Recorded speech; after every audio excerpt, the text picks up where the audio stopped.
kita harus cari stabilitas pH air dulu. Sebelum kita ngomong ini bakteri starter begini, kita ngomong bakteri house seperti itu, mechanical begini, sebelum itu semua. Halo Sobat Onelito, jumpa lagi nih di channel kesayangan kita Onelito Koi ya. Kali ini kita kedatangan lagi Om Firdaus nih, ya. Kayaknya kalau Om Firdaus yang datang, itu pasti pembicaraannya akan lebih spesifik, lebih tajam gitu. Karena pertanyaan-pertanyaannya pasti akan lebih tajam, gitu ya.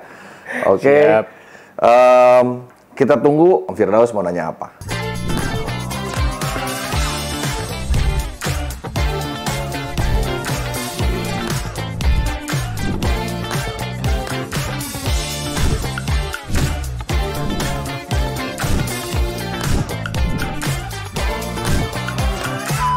Nah, jadi ini kan udah bulan November, udah masuk Desember, musim hujan udah mulai dikit-dikit nih kayaknya di Jakarta, Tangerang, pokoknya di Indonesia udah mulai masuk musim penghujan. Biasanya ini kan untuk para penghobi ini adalah salah satu musim yang menakutkan. Awal musim, ya, maksudnya awal pergantian musim ya gitu ya. Pancaroba lah mungkin kali ya dia. Iya. Nah itu kan banyak biasanya ikan mulai sakit lah segala macam. Nah, kalau boleh tahu nih kok, ini sebelum kita masuk ke penyakit-penyakit segala macam, itu pada dasarnya kenapa sih ikan-ikan koi itu gampang terkena penyakit pada saat masuk musim pancaroba seperti itu? Ya, sebenarnya gini, sebenarnya mirip-mirip kayak orang tua kita zaman dulu ya. Kalau misalkan udah mulai masuk musim hujan, jangan main hujan atau gerimis, nanti sakit, ya kan gitu kan. Nah, itu sebenarnya karena apa? Kalau buat kita manusia itu biasanya adanya perubahan suhu udara dari yang tadinya panas tiba-tiba menjadi mendung dan hujan, apalagi kalau hujannya lebat gitu ya. Nah, kalau di koi atau di kolam-kolam kesayangan kita itu penyebab utamanya itu adalah air sih sebenarnya gitu. Air itu yang menyebabkan ekosistem di dalam kolam kita yang tadinya sekian bulan sudah sustain atau sudah stabil. Kita nggak bicara bakteri mature dulu tapi paling tidak sudah stabil ekosistemnya, tiba-tiba masuk hujan. Kalau kolam, terutama kolam yang outdoor, yang memang benar-benar air hujan masuk ke dalam kolam tersebut, itu pasti akan terjadi yang namanya pergerakan atau swing pH. Nah, kalau di air sumber sendiri berpengaruh. Kenapa? Misalkan kita kan diuntungkan, kita di negara kita ini kita bisa menggunakan air tanah. Nah, untuk rumah-rumah tertentu itu biasanya ada yang bisa menggunakan air tanah. Nah, air tanah itu pasti juga berpengaruh. Kenapa? Dengan adanya debit hujan yang tinggi, pasti kan ada resapan air di dalam tanah kita sehingga menyebabkan adanya pergerakan tadi, balik lagi pH. Oh, gitu. Sampai bisa berpengaruh gitu ya, kayak misalnya sekalipun kita misalnya maintain gitu untuk di kolam kita, misalnya dengan pH buffer yang biasanya teman-teman biasa gunakan pakai oyster shell ataupun karang jahe kayak gitu-gitu, itu masih belum menolong 100% ya kok ya? Ya, sifatnya gini, sifatnya media kimiawi seperti oyster shell ataupun karang jahe itu dia sifatnya adalah hanya untuk buffering, untuk menahan gitu ya. Jadi ketika misalkan ada lonjakan pH terlalu tinggi, maka dia akan menahan, dia akan melepaskan yang namanya zat-zat mineral yang bisa membantu KH itu tidak bergerak. Kalau boleh tahu untuk pH standar berapa sih yang bagus untuk? Oh iya, pH ya. pH itu sebenarnya ukurannya itu di netralnya tuh 7. Oh berarti kalau udah di level di 7 sama pH yang dari pH buffering itu udah berhenti di situ apa gimana tuh kok? Kalau misalkan gini, air sumber kita memang beda-beda. Ada yang mungkin 5, sekian, ada yang 6, sekian, lalu ada yang 8, 9, dan seterusnya. Poinnya adalah kita berusaha untuk mencapai stabil di tengah, yaitu 7, sekian, atau 6,5 ke atas. Jadi range-nya antara 6,5 sampai dengan 7,5, ini yang paling bagus untuk kita keep koi sebenarnya gitu. Kalaupun memang udah naik sampai dengan batas atas 8,3, maksimalnya 8,3 biasanya. Itu warning sih sebenarnya. Baik. Tapi kalau udah sampai lewat dari 8,3 biasanya akan ada perubahan dari si ikan, dari cara dia berenang, kenyamanan dia di dalam kolam. Baik. Apalagi kalau udah sampai 9 itu udah sangat kritis gitu. Mungkin ada yang nggak kuat, koinya gone gitu. Nah, begitu juga kalau rendah. Serendah-rendahnya kolam kita usahakan jangan sampai di bawah 6.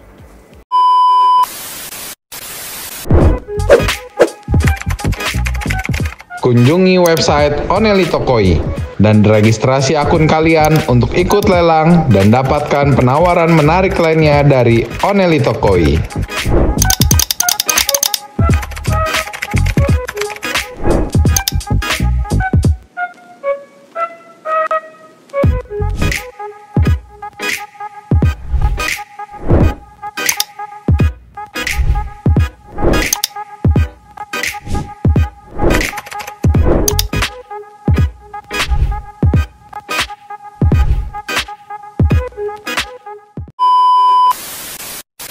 Nah, yang pasti kalau misalkan pH itu menyebabkan perubahan karena apa?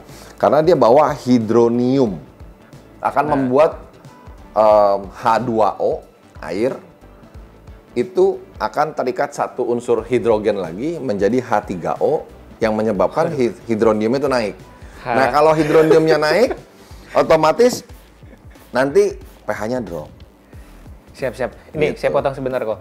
Ini kan tadi pH kita bahas tadi nih sampai serinci itu, apakah memang sepenting itu pH untuk bagi ikan, khususnya kita bahas ikan koi ya, kok ya? Apakah sepenting itu atau seberapa besar perannya pH terhadap ekosistem air di kolam koi gitu kok? Sangat penting karena gini, menurut kebetulan kemarin saya ikut satu seminar dari produk Sikem ya. Oh, yang kemarin di-share di grup WA ya? Siap. Ya, saya ikut seminar. Itu juga saya baru pertama kali dan baru awal sekali saya, oh ternyata begini ya gitu. Dan kenapa saya believe itu juga karena Sikem sebagai sebuah produsen yang memang punya lab khusus yang sudah dibangun dari berapa puluh tahun yang lalu gitu. Jadi mereka sudah meneliti air dan ekosistem air itu sendiri seperti apa gitu ya. Nah, di situ Paulo mengatakan, bule nih kayaknya Paulo. Bule yang bawa acara ini adalah bule gitu ya. Dia ini, sebagai saintis ya, gitu berarti ya. Ikan nggak cuma impor, bahkan narasumber untuknya pakai bule juga, impor juga ya. Kita kan belajar dari mana aja ya. Wah, siap. Makanya kunci pertamanya dalam riset Sikem mengatakan bahwa yang paling pertama perlu dijaga adalah pH dulu.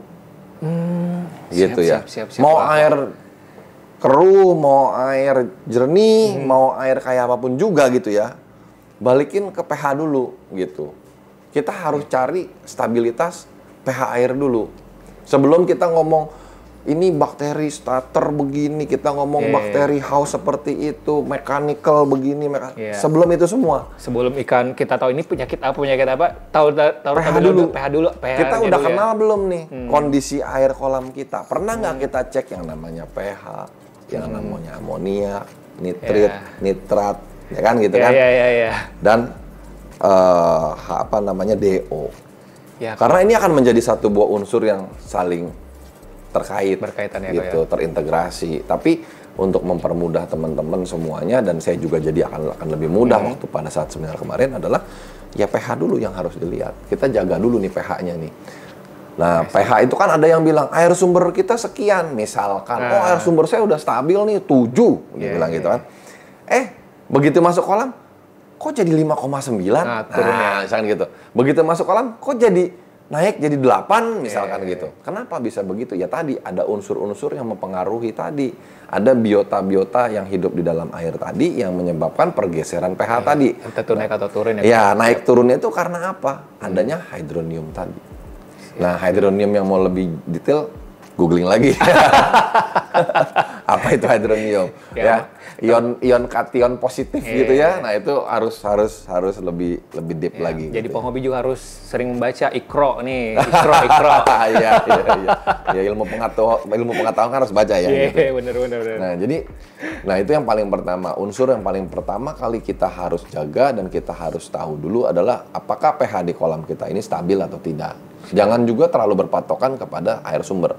Air sumber itu kan adalah angka awal sumbernya. Tapi ketika dia udah masuk kolam kita, kita harus monitor, kita harus cek gitu secara berkala supaya kita tahu sebenarnya kondisi kolam kita bagaimana dan apa yang dibutuhkan oleh kolam kita. Gitu. Nah, ini tujuannya juga apa? Tujuannya juga akan mempengaruhi nanti pada saat kita keep koi kita. Nah, kita keep koi kita itu apakah memang media biologisnya yang kurang? Apakah media mekanisnya yang kurang, media kimiawi yang kurang, atau mungkin puspakan yang lebih? Mungkin karena puspakan jadi ada pergeseran dan sebagainya. Atau bahkan pemilihan pakannya juga bisa berpengaruh juga ya, Ko? Pemilihan pakan juga sangat berpengaruh gitu ya. Kemarin itu sempat Paulo tuh mengatakan gini, saya cukup amazed. Saya melihat beberapa teman-teman kiper dari ikan-ikan predator di Indonesia tuh ngasih makannya kan pakai kodok, pakai ikan kecil gitu ya. Dia kaget, pakai live food gitu, dia kaget, kok gini, dia bilang gitu. Karena kalau di negara dia ngasih makan ikan itu tetap pakai yang namanya ya fish food, koi food, bukan koi food, maksudnya fish food. Udah pokoknya kalau dalam bentuk pelet yang nutrisinya udah bla-bla macam-macam lah gitu ya, Ko ya. Ya. Memang kalau saya cuma bilang, kalau ikan predator dikasih pelet nggak seru lihatnya. Gitu kan sensasinya nggak ada. Iya, dan di alamnya kan emang makannya begituan kalau kita gitu. Nah, tapi di sini terkait terhadap apa kalau di koi. Jadi dia mengatakan gini, iya memang betul di alamnya begitu, tapi problemnya adalah setiap makanan yang tidak baik nutrisinya, yang pengolahannya juga tidak baik dan tidak peruntukan, itu akan menyebabkan polusi terhadap air. Pastinya ya. Ada biolot, pasti ada limbah yang dihasilkan. Nah, jadi kayak misalnya kita bilang koi food, ada banyak macam brand dari koi food. Ada yang murah, ada yang mahal, ada yang impor, ada yang lokal, gitu kan. Nah, itu kenapa bisa makin mahal? Karena ada reason tertentu. Kenapa bisa murah? Karena ada reasonnya juga, gitu kan. Jadi ya memang nggak gampang sih untuk mencari stabilitas ini semua, gitu ya. Ikan mau sehat, jumbo begini. Ya turunan apa yang harus kita perbuat juga banyak tuh, gitu. Itu yang memang banyak hal yang harus kita pelajari. Tapi sebelum sampai terlalu jauh lagi balik ke teknis itu, saya bilang balik lagi deh pH. Nah, sekarang pertanyaannya lagi nih, Ko. Gimana cara kita untuk menjaga pH itu tetap stabil, kemudian kita pakai tolak ukur apa segala macam? Sebenarnya memang nggak bisa dipungkirin ya. Ada keunggulan kalau kita menggunakan air sumber dari PDAM. Gitu. Air dari PDAM ini sudah diolah sedemikian rupa aman untuk kita gunakan sebagai manusia, bukan konsumsi minum ya, tapi kita gunakan untuk mandi, cuci kakus lah istilahnya gitu kita sebutnya gitu ya. Kenapa? Karena pH-nya sudah stabil, zat mineralnya sudah hampir nol, ya kan? Terus segala macam bakteri parasit sudah dikontrol semuanya sama mereka sehingga dia tidak membawa bakteri dan parasit bawaan. Minusnya cuma di klorin itu ya biasanya. Betul, minusnya cuma di klorin sebenarnya. Siap. Nah, klorin ini sebenarnya bukan tidak bisa diatasin. Klorin ini adalah zat kimia yang dimana dia hanya butuh aerasi, jangan menguap. Jadi kalau misalkan teman-teman yang keep koi di rumah air sumbernya dari PDAM atau air pam gitu ya, atau palija, bikin aja satu toren penampungan yang setiap saat diaerasi. Setiap saat, 24 jam, jangan berhenti. Oh, jadi sumber penampungannya di aerasi aja biar cepat menguap klorinnya gitu ya, Ko ya? Betul, cepat menguap. Jadi ketika dia diaerasi, maka klorin bawaan itu akan lepas. Maka air itu bisa digunakan. Memang ada yang bilang berapa lama? Ya sebenarnya agak sulit pastinya berapa lama, karena kita nggak pernah tahu nih apa yang sedang terjadi di pengolahan air di PDAM-nya di PDAM ini nih. Nah, misalkan lagi ada A, B, C sehingga dia menggunakan zat klorin yang lebih banyak daripada konsentrasinya lebih tinggi gitu betul. Konsentratnya lebih tinggi kan otomatis sampai di rumah kita juga klorinnya pasti akan lebih tinggi. Nah, semakin tinggi kan butuh waktu yang lebih lama gitu. Makanya kita selalu bilang ya setidaknya 24 jam di aerasi baru bisa digunakan. Gitu. Nah, kalau yang dikhawatirkan adalah wah kalau habis backwash gimana nih? Kan pasti ngisinya banyak. Toren saya nggak cukup. Nah, itu ada solusinya juga dari Sikam. Oh, ada. Sebenarnya gitu. Siap. Sedikit ngebahas ya. Jadi di Sikam itu ada namanya Sikam Prime. Nah, ini Sikam Prime. Sikam Prime ini yang pasti dia katakan bisa remove klorin. Ya. Oh, langsung dicampur ke kolam. Gitu. Kolam. Langsung kolam. Enggak usah dia pengendapan di di torennya lagi ya? Bisa, mau ke toren boleh, mau langsung ke kolam juga boleh. Wah, kalau saya sih pasti milih yang kolam aja lebih simpel. Nah, karena apa? Kelebihannya juga dia bisa mengontrol amoniak, nitrit dan nitrat. Oh, jadi satu paket gitu kok, Mas? Yes, gitu. Selama 24 jam dia bisa melakukan penekanan kinerja daripada amoniak sehingga nitrit dan nitratnya pun akan terus turun. Siap. Jadi buat teman-teman yang misalkan media filternya belum terlalu mature, bakteri lotnya di dalam biologi kolamnya belum terlalu kuat untuk dipuspakan, tapi mau lagi pengen program puspakan, bisa standby kan dengan Prime ini, Sikam Prime ini. Kenapa? Karena begitu pas dia amoniaknya naik, kasih ini aja. Dalam waktu singkat, dia bisa langsung neken semua amoniak dan ikan kita bisa fresh kembali. Baik. Gitu. Nah, pada saat kita habis backwash buang air banyak, isi air daripada ayam juga banyak, gitu kan ya. Biasanya kan pH juga pasti naik turun. Apalagi musim hujan kayak gini pasti teman-teman banyak melakukan backwash ataupun dripping kayak gitu. Ya, kayak gitu. Nah, pakai ini, pakai Sikam Prime ini. Jadi begitu dia masuk, dia berusaha untuk menjaga stabilitas ekosistem di dalam kolam. Terutama dia merubahnya selalu basicnya nih ya. Masuknya lewat dari pH dulu. Baik. pH-nya dulu yang dikontrol semuanya, baru akhirnya semuanya bisa turunannya itu bisa terkontrol. Gitu. Nah, saya udah coba. Ini saya udah coba. Truly ini saya coba untuk ikan yang saya keep di rumah. Jadi kebetulan di kolam yang di rumah ya kok ya? Iya, di kolam belakang saya. Itu kebetulan lama kosong kemarin kan. Lama kosong, memang saya prepare buat ikan-ikan new season ini kan. Nah, kemarin kita ada bikin program untuk KCMP. Oh ya, yang Kohaku Jinrin sama yang Kohaku, betul, dari Maruyama. Nah, itu saya fokuskan untuk keep ikan KCMP. Siap. Ya, ada 11 ekor ikan KCMP yang akan masuk di situ. Nah, ketika ikan itu masuk, pastinya ikan itu akan mengalami namanya stres. Karena kan environment semua parameter airnya berubah kan, gitu. Nah, jadi ikan itu maunya dekat dengan aerasi dan juga air sumber masuk. Nah, dia gerak di situ aja, kadang-kadang kayak lompat dan sebagainya gitu. Pas ya, ini coba tes lempar pakan setelah 2 hari di kolam dan 3 hari di kolam, saya lempar pakan sedikit, nggak mau, dia nggak mau makan. Kalaupun mau, nggak mau ngejar. Jadi bener-bener mau lewat depan muka dia, baru dia mau makan. Karena masih baru running lagi.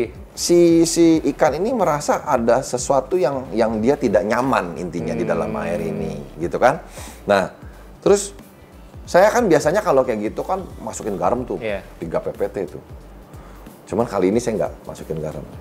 Kenapa saya kasih Sikam Prime. Saya juga mau coba, bener nggak nih? Ya kan gitu. Saya masukin, dosisnya kan dia 25 mili per ton air gitu kan. 25 mili per ton air, nih. Ya, 25 mili. Ya, 25 mili per ton air. Jadi kebetulan kolam saya masuk langsung 500 mili. Terus saya masukin di chamber. Dituangin di beberapa chamber saya, masukin di situ aja udah running. Kurang dari 24 jam, ikan sudah mulai berubah pergerakannya. Terus kebesokannya dia sudah mulai berani berenang lebih jauh, sudah berani ngejar pakan lebih jauh, sudah lebih pengen makan gitu kan. Nah, terus saya merasa aneh, apa yang menyebabkan kok suddenly dia begini dia? Biasanya butuh waktu berapa hari lagi nih kalau kita treatment pakai garam. Saya penasaran, saya backwash. Untuk apa? Ngecek setiap chamber kolam kita. Saya backwash satu-satu. Biasanya kalau backwash itu, walaupun air nggak kotor, tapi bau amoniak itu tetap ada. tetap kayak ada pengendapan amoniak di dalam chamber. dalam chamber ya, Kak, ya? Karena kan amoniak itu kan nggak selalu serta-merta adanya kotoran, tapi Yes. amoniak itu kan menempel kepada si air itu sendiri gitu kan. Yeah. Nah, biasanya tuh di bak kontrol tuh tetap bau amoniak itu tetap ada.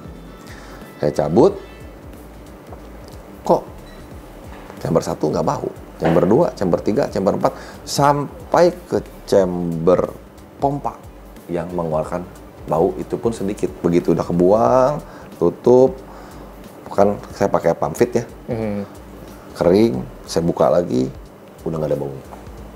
Jadi segitu kecilnya si Chemprime bisa menekan amoniak, sehingga nitrit dan nitratnya juga semua konsentrasinya menurun. Ikan langsung fresh, keesokan harinya setelah saya backwash berarti masuk hari pertama kita pakaikan, hari kedua masuk hari ketiga. Sekarang udah makan dengan normal. Wah, berarti segitu pentingnya juga pengaruh pH juga ya. Tadi kan amoniak. Betul. Jadi yang dijagain tuh pH-nya dulu tuh. Sama dia. Jadi segala bentuk penyebab ketidakstabilan daripada parameter air kolam kita adalah muaranya dari pH. Baik. Oke, teman-teman Sobat Onelito. Sampai di sini dulu nih sesi pertama kita ya, biar nggak terlalu jelimet, biar nggak terlalu pusing, ya kan? Sebelum kita masuk ke pembahasan yang lebih dalam lagi, lebih detail lagi, siapin kopinya. See you at part 2. Ciao.